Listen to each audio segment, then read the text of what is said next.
One of the great things about the train stations in Switzerland, cities, and even in their big towns is that they have luggage lockers of various sizes so that you can put any luggage that you're carrying into the lockers should you just be visiting the town for a few hours, or maybe you can't check into your hotel until later.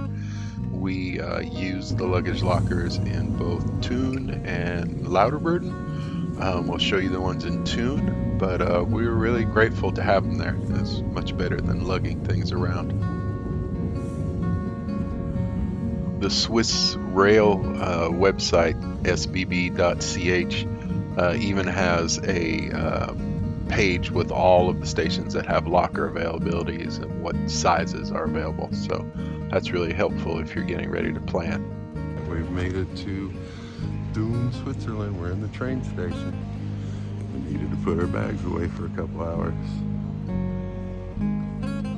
They all fit in one locker. Super excited.